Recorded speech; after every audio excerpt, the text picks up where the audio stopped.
Welcome to the FMCG Guys, the podcast that dives into the innovation, strategy, and trends shaping consumer goods and retail in Europe and beyond.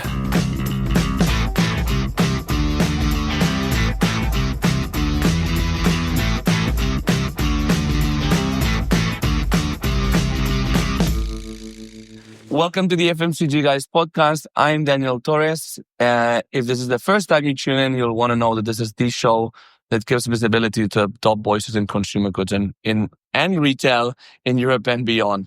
We're now over 200 episodes in, so you're very welcome to go into our website or your favorite podcast platform to entertain yourself and be educated with some of the industry's top voices. And very excited to be recording a live episode today here in my office in Barcelona with no other than Emilie Brault, who's the Global Director of Digital Consumer Experience at NAOS. Yes. Welcome. Thank you. Thank you for having me in this beautiful city, Barcelona. Yeah, I know you lived here for a while. So I did, indeed. So how long did you live here for? 2 years. 3 years. So when I was working for Henkel, I was in an assignment. So maybe we discuss a little bit later the international... Yeah, we will. So, but how long... So when did you leave Barcelona? I left in October 2019 for an opportunity that led me to the NAOS company. So, yeah. And now you live in Aix-en-Provence. And now I live in the south, so I follow the sun. This I kept. Yes, Aix-en-Provence. We moved. I imagine that during COVID, it must have been nicer to be in Aix-en-Provence than in Barcelona, I gather.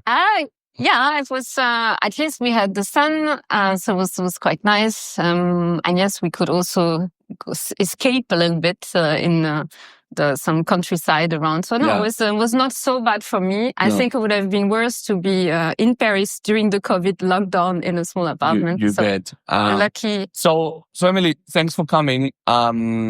Before we talk about your current role, interested to know how you ended up working in FMCG. I was looking at your LinkedIn profile before, and you started working in Chicago. Yes. I mean, you're obviously French originally. How did that happen? But, so I finished my study in DePaul University, and I needed to... Is that in... It's in Chicago, Illinois. So how did you end up studying in the US? So I did a business school in France, and they had an exchange for 1 year abroad, and I... At that time, always wanted to go in the US. Chicago was also a big city, so it was either at that time Miami or Chicago, and I picked Chicago for what I knew from the city, culture and the lake also, and I was very interested by the culture, the landscape. So I picked DePaul. And at the end, I needed to find an internship. And through the school, I actually found an internship in an art and craft / toy company. I did it for 4 or 5 months. And at the end, they hired me. And I think it's the start of my career. But it also, when I reflect, it has a big footprint in the rest of my career because someone trusted my skill and expertise, not who I was coming from, not my school, not the people I might knew in my network, but what I was able to do. Based on merit. Basically. Based on merit. And I think it really, it's still today, when I hire people, when I work with people, I look at what they could become. And I also fight for my team, for their future, what they could do, because this person, so it was the sales director actually the marketing director of the company was a woman, a very strong character, a leader. And yes, she showed me that you need to look at people's potential, fight for it and help people to grow. So it was a wonderful experience. I did that for 4 years. So I work in marketing, product development. So that was the beginning of my journey. Very cool. So you went in the US for what, total of 4 years and a half, 5 years? Exactly. Yeah. And then I went back to France. So when I look, my career is divided there's 2 big moments. There is 10 years of, I would say, classical, and it's not negative to say, classical in terms of I did all the marketing positions. So I did development to go to market, a bit more media. Then I shifted to sales, so category management, a bit of key account, trade marketing. And at one point I shifted to online, so to e-retail. Mm-hmm. And since then, I didn't leave this dark side. At that time, I was really like, what is this? The online? Up to now. So it's really a 10-year classical and 12 years about in the... Riding the wave of the e-commerce. In the digital environment. So two different things. And when you moved back to France, you went to work for... I worked for Mattel, right? Toy company. Also wonderful experience. I mean, working... in the toy industry, it's magic. At that time, I was a brand manager for Hot Wheels. Then I did a bit of the Barbies and so nice product to work around. And I also, that's where I work a lot in marketing, but then I started to be interested more in the sales, understanding the shopper. So bit by bit, you went to category management. Exactly. So I shifted every time a bit my path, with always the objective to learn more, understand more the entire consumer journey. And that was always what drove, my CV or the different step that I had. Does it happen in France as well that Hot Wheels always runs out for Christmas? Because I remember when I was a kid here, they always ran out. So that's the irony, because France, when I took the brand, was the only country where Hot Wheels was not the leader by far. And I did 2 years and I reached co-leadership we had a very traditional brand called Majorette, that they were leader for years and years. I mean, if you had a son, you were buying to your son this brand, and then it was continuing like that. And Hot Wheels couldn't break through. And we managed to do that. It was a really cool journey. And for that, and I think my experience in the US also helped me. We could not apply what the US was giving us in terms of media material, positioning of the brand one-to-one with the French market. And it was very difficult for them to understand that this commercial could not just be translated and put in the French, because the value or the culture, it did not go through. It was, you needed to win, and you're the winner, and it's only you, and the others are losers. I just summarize. I remember the ads. That's what they were like here. There was a male voice shouting at you, and like all the cars going away except yours. And the other kids were sad because they didn't want. And that in France at that time, it was like, we can't do that. You don't win by all means, and then the others are crying. So we had long discussion with the headquarters in the US, and they agreed that we could actually create our own copy. So it was also the first time I was doing commercial advertising from scratch. Wow.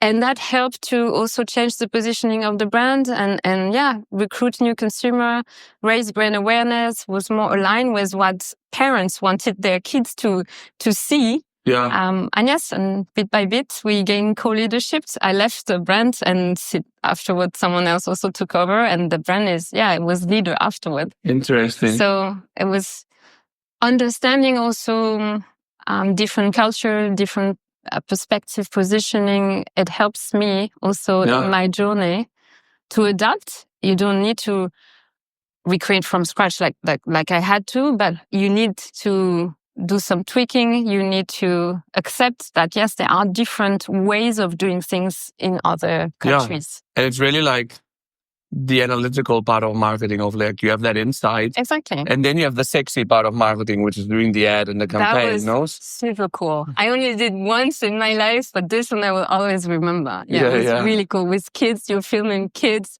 It's a really fun environment. They are playing, and it's a fun moment. I guess it must have been nerve-wracking as well to see when the campaign hit the TVs, to see if that converted into sales. Because it was a bet. It was really a bet. And it was, this time we won. So yeah. It was good. Yeah. And so then you went from Mattel to Henkel, right? No, I did. I worked for Sara Lee, so another Sara Lee, American company. So I went in the food industry. So here I learned different levers. So really price oriented. It was the first time I was working with brands where product had an expiration date. So really short cycle on production, sales. I work a lot with the industry, which was completely new for me. So I did that for how long? 2 years, I think. And then I moved to Henkel. So a complete different world. So laundry and home care products. And I entered through, Auchan. So I was category manager for Auchan. And I was also in charge of the supermarket and the online business of Auchan at that time. Uh-huh. And that's what led me. That's like the dark side of the That was the dark side. And ironically, the dark side actually was important for Auchan as a retailer. The performance that we reached and I reached on the online sales for Auchan actually attracted or caught the attention of the headquarter. Because I also wanted to go abroad again. I was missing my time in the US. You'd been in France at that point for what? 5 years. 5 years. Yeah, 5 or 6 years. And I thought, I really enjoy what I did at the beginning of my career. I'm open for another adventure. So I was also lucky to have a sponsor. At that time was Joachim Bolz, who was the general manager of... say hi to Joachim from here, a dear friend. Exactly. So he also was my sponsor, so I could go to the headquarters in Düsseldorf. So my next move was in Germany. And here there is a funny story, because my move was to be in charge of international trade marketing. So I arrived in September in Germany, in Düsseldorf, and I have a small talk with Joachim, taking a coffee, and he told me, you know what? My wife told me that she saw that on Amazon they are selling detergents. How is it possible? Which customer is going to actually buy liters of detergent online?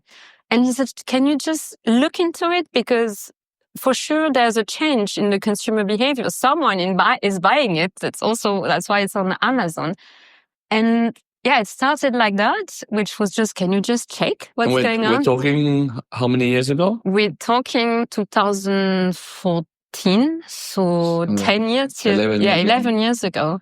And that's, can you please check, became building the strategy of, online for the laundry and home care business for 4 years for me. So I didn't do trade marketing at all. Oh, wow. It was a few months later, I was only doing this, building the strategy with everything related to it. So new process, new tools, new capabilities. 2014. It was really cool. May seem close, like 10 years. But actually 10 years ago, like FMCG, I remember I was doing recruitment for Reckitt Benckiser at the time. Can say it. I don't think there's a problem with it.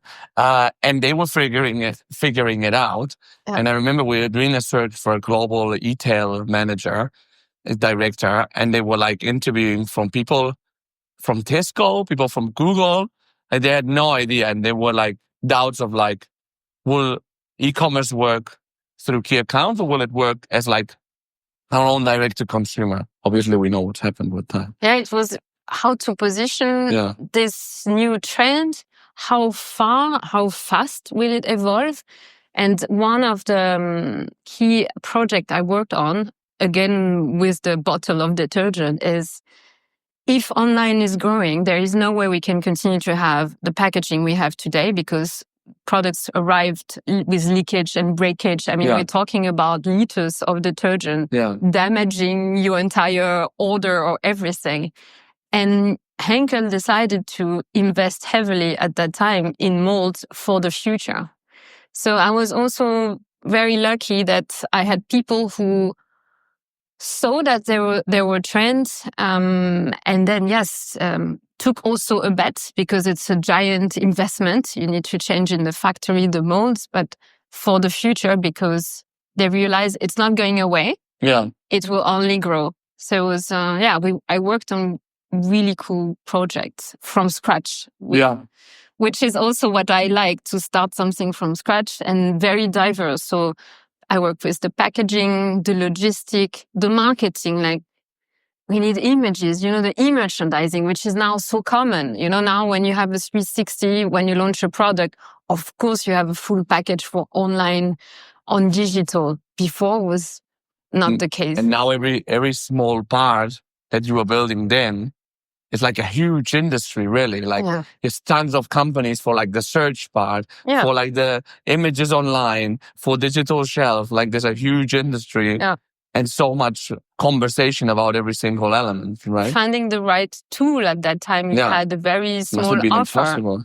To have building a team, So it was cool. In the end, what I did in Henkel is what, I'm still doing today, but of course, with much more sophisticated sophistications, better tools. And now I think the big difference is everything is interconnected. Where when I started at Henkel, we really looked at the online as one channel, but not looking at the overall consumer journey impacts on the CRM, the media, the tech. And that's the difference of today. Like you can't only look at your online sales. You need to look at the entire ecosystem around the channel. So, well, that's I think what they're trying to figure out. Not like what's the correlation, closing the loop between online, offline, the omni-channel. It's a journey that keeps on growing, and you don't get bored. It's like no, you can't. Right? If you get bored, is that I think you have a problem. So then you went to Barcelona from there, no? You took the role here in Barcelona, which was a local. I went from global to local. Yes.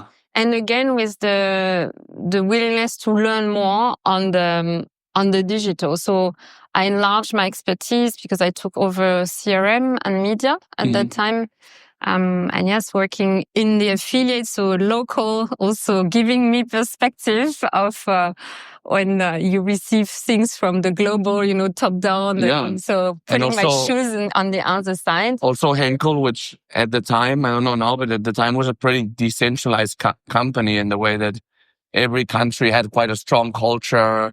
Yeah, it was decentralized. It's true, but still supported by a global framework and the power of a big company that could at one moment decide this is the new way of doing CRM. This is, we have a global partnership with Salesforce, not to name them, and then push the implementation of the tool everywhere. But it's true that locally, everyone also had their own way of doing things. Also, culturally, differences in the e-retail environment, on the perception of Amazon, for instance, which differ, of course, from country to country. So when I went to Spain, Amazon was really, for instance, something that the Spanish team didn't really want to leverage. The rest of the world had understood that we could do something. That's also at the time Laura Hyland was in the US building the entire online sales with a huge partnership with Amazon. Amazon is the number one there. And I needed to convince the Spanish team, guys, there is a big opportunity there. And then thanks to the Henkel ecosystem and tools, we could make it happen. So it was also very interesting to launch. So I launched actually the Amazon business in Spain, and we reached our first million when I was there. It was quite a milestone. And I worked with Georgina Hernandez, who was in your podcast not time ago. Another guest of the podcast. Exactly. So that's a small world for the FMCG. I know. Yeah. So it was for me, it was also a really cool time of building things, building the team, upskilling. We also worked in overall digital transformation. What does it mean for all the different services? What does it mean for the sales department, for the marketing, for the supply chain? Because digitalization. So that's another step that I did, and bit by bit, enlarging and also deepening my expertise. Like the V-shape. I'm a V-shape expert, I guess. Yeah. So and then another opportunity, another person I met, not at the coffee machine, but actually, I think we met in a coffee in Barcelona, was Pascal Audayer, who was in Henkel at that time, was also on the beauty care. And he just took the CEO position in NAOS, the company I'm working for today, so a derma cosmetic company. And he said, well, I want to accelerate the digital transformation of the company. There are no global digital service, and there are so many things to do. And actually, he said something that really resonated. He said, "You will have an impact." Maybe he knew what to tell me, but there will be a before and an after, Emilie. You will have a strong impact because there is everything to build. And I thought, well, I like to have impact, building something, and the company also the value resonated. So caring for the living, strong values towards the people, taking care of the people, taking care of the health. And I thought, okay, so another opportunity. And sounds like something else to take. Yeah, it's when I reflect, there are people in my career that,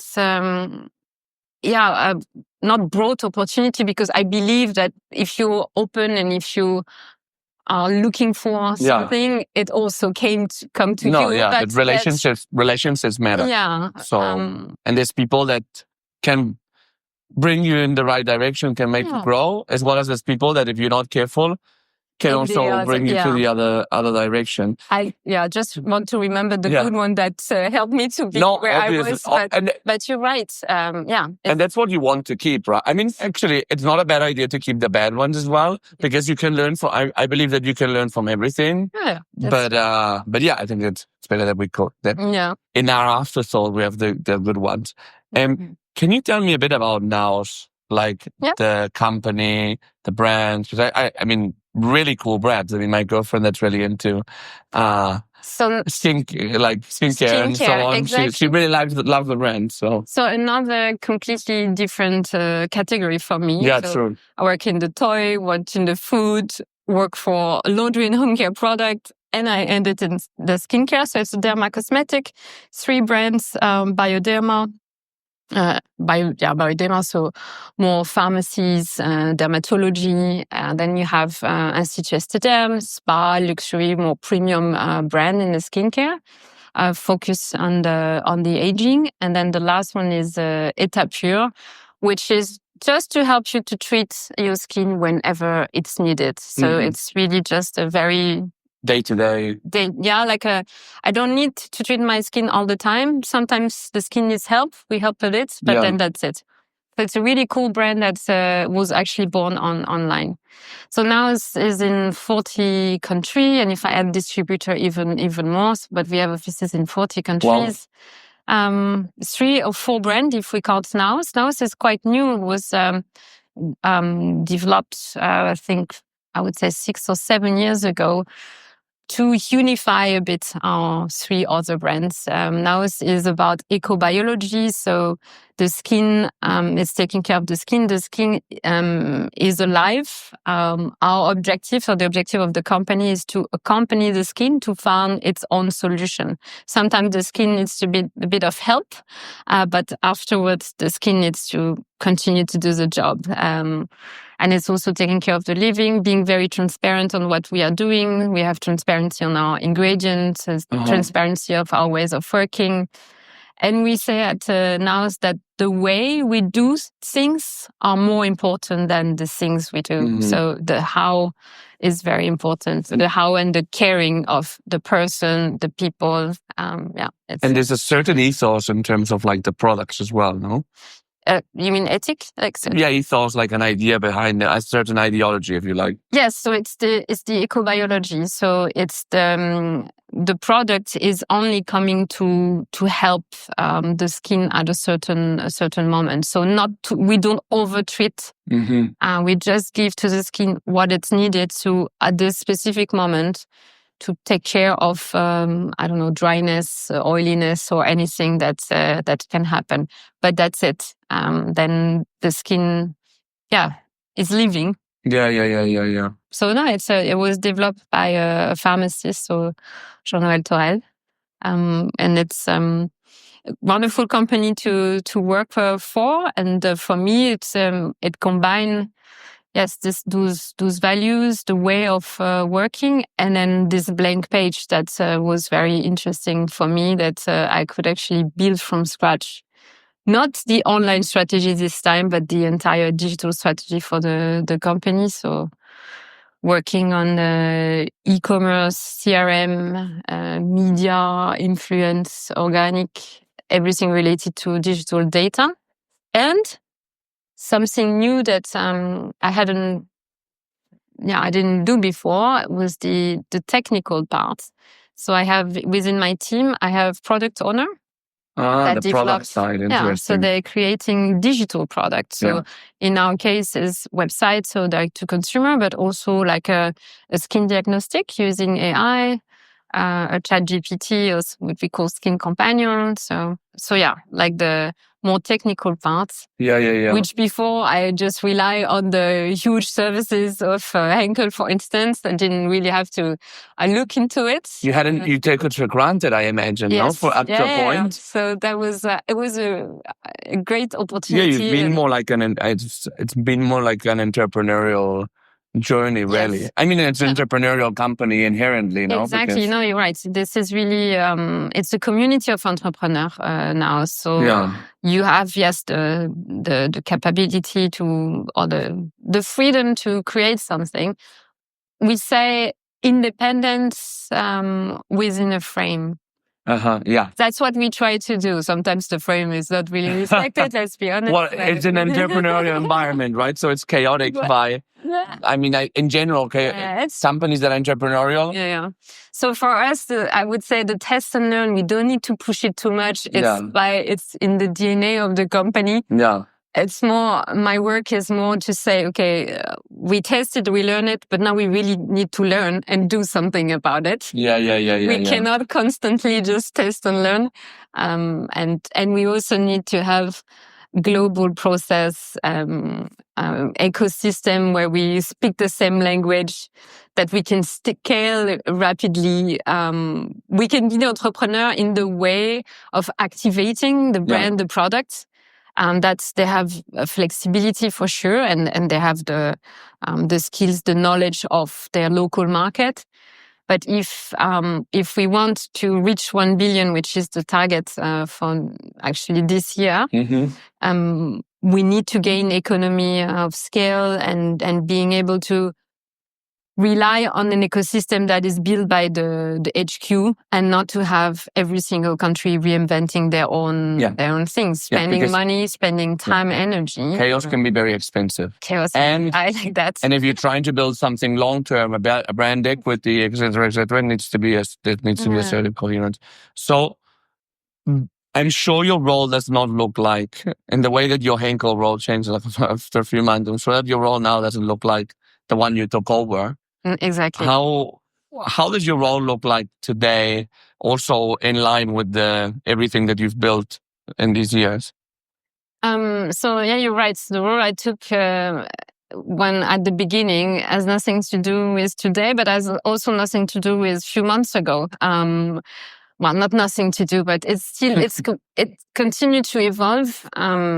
So today we are focusing on developing our direct-to-consumer sales, because through the direct-to-consumer is the overall consumer engagements that we are working on. So it's not just a website, it's interconnected with many tools that also support then the creation of CRM strategy, new media strategy.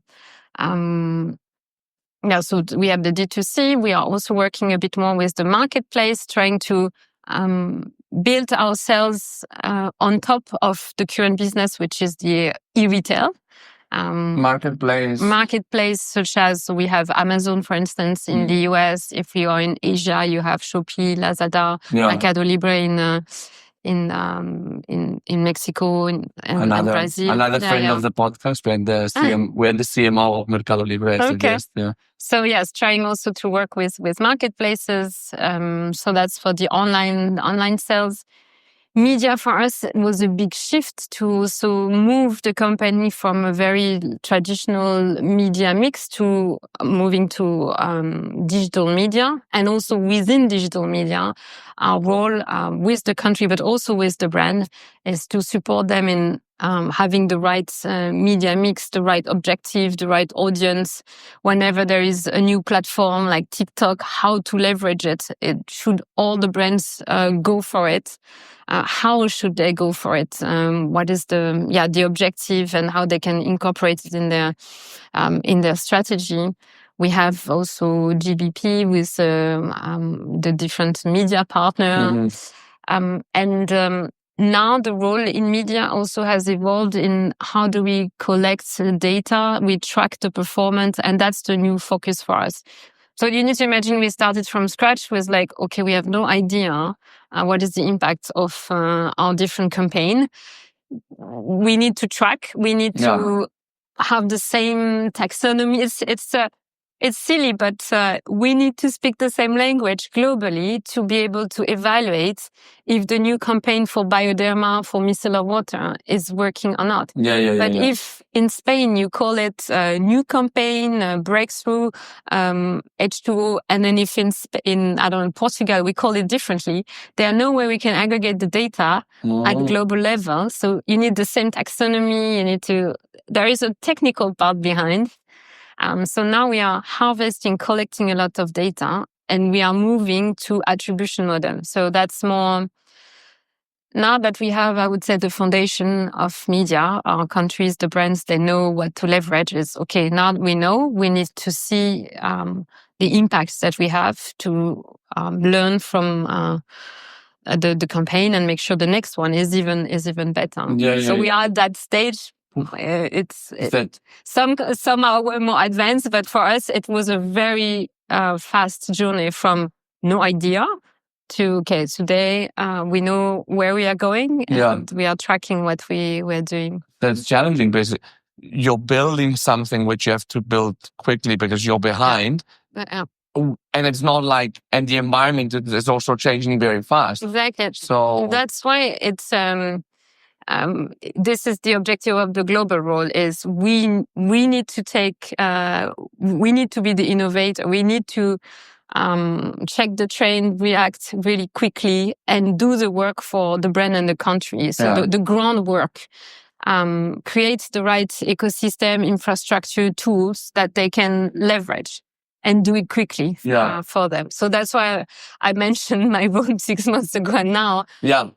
Is different, and we shift faster and faster. I think every 6 months we just we go on another level, another focus, and we continue to build this way. Same for CRM. We didn't have a database, so we had to build a database with Salesforce globally. Collect data.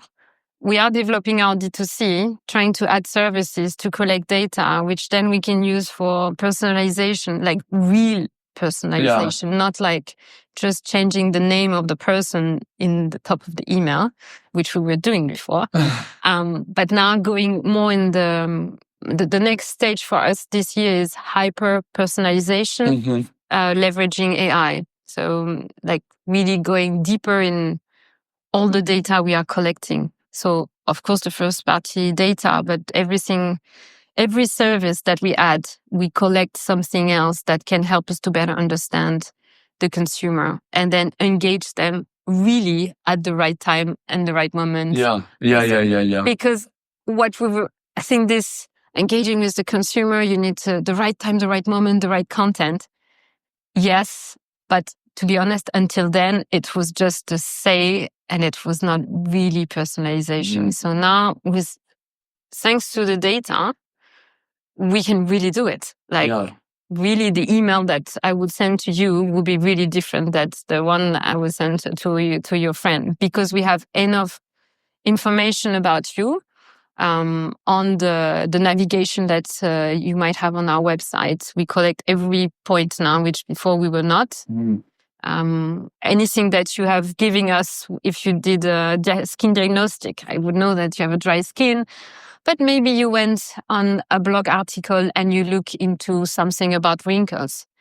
You bought a product from us 6 months ago. We didn't see you for 6 months. So we have a lot of information. And thanks to AI, we can get meaning behind it, create segmentation, clustering, and then really hyper-personalize our communication. That's where we are right now. Yeah. No, it's interesting. I was actually, because that's like a big thing for brands at the moment in FMCG, to be like relevant to their consumers and to have a bit, as much as they can, a bit of a dialogue with their consumers. Is there any way that, well, you mentioned like hyper-personalization, like having all these data points and then actually communicating with them effectively? Is there anything else that that as a consumer, one could expect from now as a dialogue? So we, in our CRM program, there's two things. There is, I would say, the traditional loyalty program, because yes, you need to reward loyalty of the consumer. It doesn't need to be just money. There are different ways to reward, and because some of our brands, for instance, are working with spa, so you can also reward one of your loyal customers to have a spa treatment. We are trying to leverage the positioning of our three brands. So Bioderma, it's more the dermatology. We have the spa, and we have also this unique positioning of Etat Pur. So we have different level to reward consumer. But the other thing about engaging with them is to give them the right information to take care of their skin. And that's I would say, the main difference of our CRM program. So it's being able to have access to advices from dermatologists, for instance, giving you advices thanks to our skin diagnostic afterward of what did we observe in your skin, what should be your routine. Sometimes even advising them to say, hey, what we see is you might want to go and talk to a dermatologist. Giving them access also to events where they can learn more about the taking care of their skin. So it's really more helping the person in their skin journey. And we know that the skin journey is quite broad. It evolves with your age, with whatever you do in your life. There are different moments where we can accompany you. And that's when we're trying to engage. And because we know you more and more, that's when we can be relevant for you and for taking care of your skin, for your health. And really like positioning yourselves more than somebody that sells skincare products as like a skincare experts, no? We really shifted, thanks to our digital ecosystem, from a product company. We sell great product, fantastic product that for sure will help you. But we want to help you more in your skin journey. So with services. We also have skin coach, for instance, in France. You can chat with someone. They can do a live diagnostic. They can give you advices. You can have an AI tool to give you advices. So there is quite a broad palette. You can go in the store. We have also professional experts in a pharmacy that can also give you some advices. So we are trying also to connect the offline and the online world wherever the consumer is, trying to accompany them. Yeah. Which the pharmacy channel is an interesting one, obviously. Well, first, because like every country is a bit different. Like in the US and the UK, it's chains and it's more like a grocery store up to a point. They have a lot of products. Here, I think in France, in Italy, they're independently owned. Yeah. And every pharmacy or practically everyone has a different owner. So yeah, how are you like activating this channel online? And how are you helping also the pharmacies become more digital to a point? I think that's the key, because we have two different, let's just say, online channels for us. Yeah. We have the really advanced one because they have done this digital transformation years ago. I mean, if we look at Walgreens, if we look at Ulta, online for them, they've been there for a while. So here we work with them more on like media plans. So the real retail media, they are great things we can do beyond their own websites, and again with data and many things. So I would say it's a completely different world.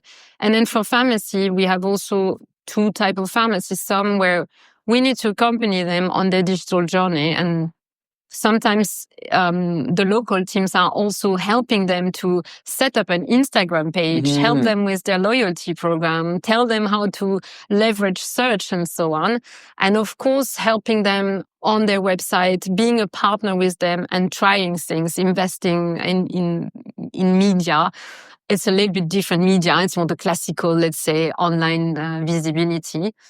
And we have pure players also that are coming from the pharmacy world, where here we have a bit more opportunity. They are not as advanced than as a Walgreens or even a Walmart, but they are more in the test and learn, and they are coming from the online world. So there are data behind it. We can do more things with them. So it's quite a broad channel for us, very different from one country to another. Absolutely. Focus are very different. Investment are very, very different from the US or France, for instance. If you look at the retail landscape. Pharmacies are fascinating. I love shopping in pharmacies, to be honest. Also because you have like the guarantee.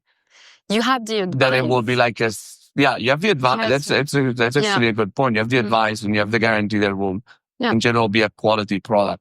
So that's why for us, it will always be part of our journey, and a very important part, of course, in the pharmacy. Because not everyone is, and we know, is shopping 100% online or online offline. So you have people who need to have the conversation with the pharmacy or the corner shop, and yes, that's they trust them, they trust their advice, and for us, we need to leverage this. It's also another way to engage with the consumer. It's where they are, right? Yeah, at exactly. the end of the day. Yeah. What about marketing? Because now, not when you join, but now a big part of like how your brands show up. Yeah. It's online or in the digital space, but I imagine they have brand directors or heads of the brand or whatever you want to call them. What's that interaction like?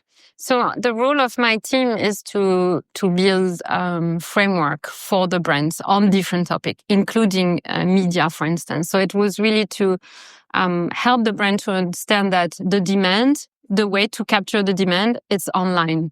So in the way they were also building their launch plan, advising the country on the investment, we needed to shift the traditional investment to the online world. So that's our role, to accompany them in this journey. And yes, and as I mentioned earlier, to help them understand when there is a new media platform arriving, how to leverage it, incorporate the new trends in the way they are doing marketing, and giving them, as we do for the country, the right tool, infrastructure for them to follow the performance. So, for instance, we also help them to go from the traditional PR influence to the ad influence, which is also new, and to be able to follow the performance of influencer that we have online, to make sure that we are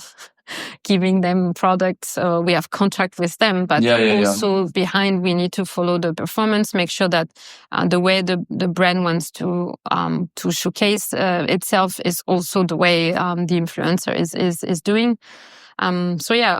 Following if the organic plan is also in line with what the countries are doing. So giving them access to tools for them to get key learning insights on markets performance, so that the next time the campaign is even better.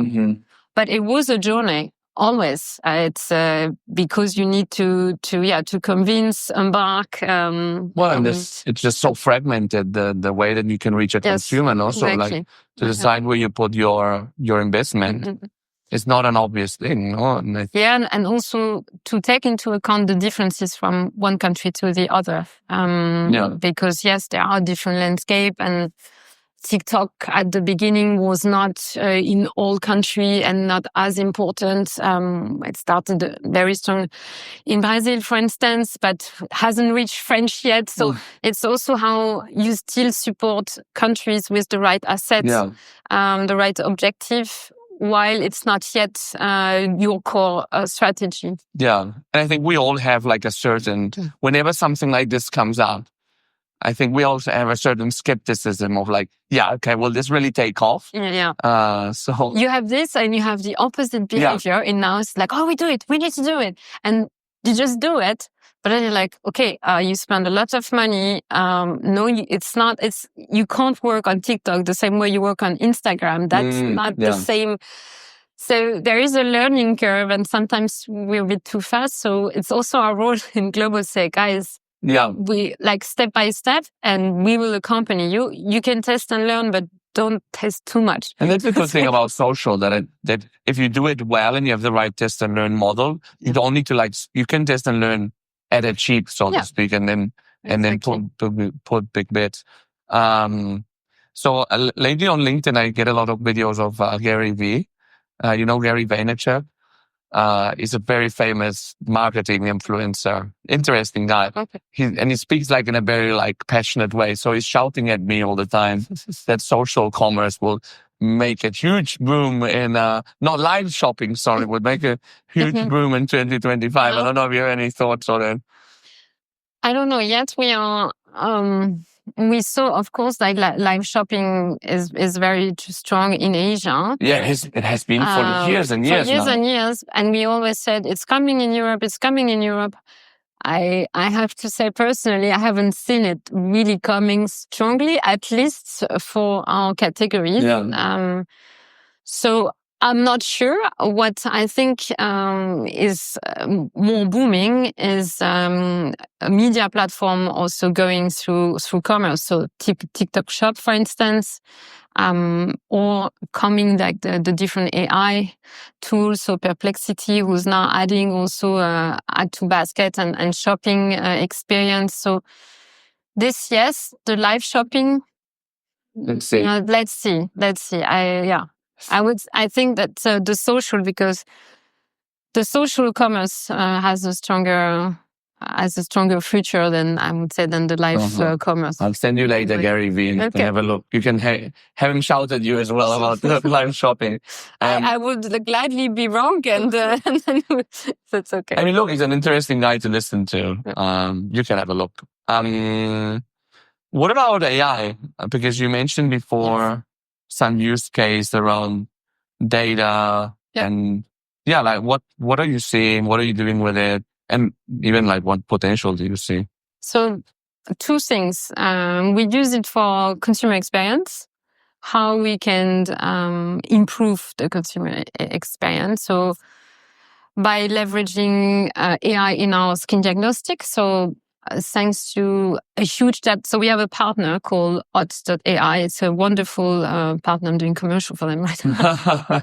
But they do a good job. I'm happy to. They're very specialized in the skin. They have done many studies in dermacosmetics. They have a giant database that they built with dermatologists. And thanks to AI technology, then they can analyze all those photos and then have some concrete advices for the consumer. So you take your photo, they benchmark it with their giant database of thousands and thousands of photos and diagnostic from dermatologists, and then they send us back some results and advice. And in how much time?